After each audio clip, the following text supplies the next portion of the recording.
Hi. காலையிலே தம்பியை ஸ்கூலுக்கு அனுப்புறதுக்குள்ளேயும் ஒரு போரே நடந்து முடிஞ்ச மாதிரி இருக்குங்க. ஹஸ்பண்ட் குளிக்க வச்சு அவங்க ரெடி பண்ணிடுவாங்க. இருந்தாலும் சமைச்சு அவங்கள ஊட்டிக்கிட்டு அவங்களுக்கு அனுப்புறதுக்குள்ளேயும் 8:30க்கெலாம் இப்போ கரெக்டாக போயிடுறாங்க. ஏன்னா ஸ்கூல்லே 8:30க்கு மேலே வந்தால் ஈவினிங் 5 o'clock வரைக்கும் இருக்க வச்சிருவேன்னு வேறு சொல்லிட்டாங்களா. அதனால் வேக வேகமாக கிளப்பி அனுப்பிச்சிடுறது. இன்றைக்கி வழக்கம் போல் தம்பிக்கு என்ன கேட்டான்னா பூரி கேட்டான். இன்றைக்கி அவங்க போடுற மெனு தான். இப்போல்லாம் லஞ்ச் என்ன வேணும், என்ன டிஃபன் வேணும்னு அவங்க தான் சொல்கிறாங்க. அதனால் இன்றைக்கி பூரி செஞ்சால் எப்போவுமே தம்பி பூரியே கேட்பான் ஸ்கூலுக்கு. அதையும் கொடுத்து விட்டாச்சு.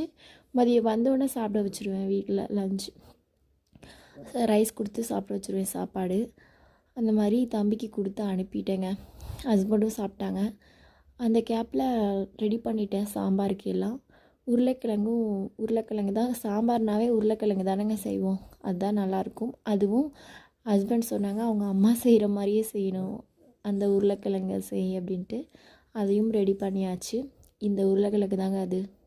ஆல்ரெடி இந்த ரெசிபி உங்களுக்கு போட்டிருப்பேன், நான் சொல்லியிருப்பேன். அவ்வளோதான். அவருக்கும் லஞ்ச் பேக் பண்ணி அவரும் சாப்பிட்டு கிளம்பிட்டாங்க. ஹஸ்பண்டும் கிளம்பிட்டாங்க ஆஃபீஸ்க்கு. அவ்வளோதான். இந்த வீடியோ உங்களுக்கு பிடிச்சிருந்தா லைக் பண்ணி சப்ஸ்கிரைப் பண்ணிக்கோங்க. ஏதாவது மிஸ்டேக் இருந்தால் சொல்லுங்கள் கமெண்ட்டில். Okay bye. இன்னொரு அடுத்த வீடியோவில் பார்க்கலாம்.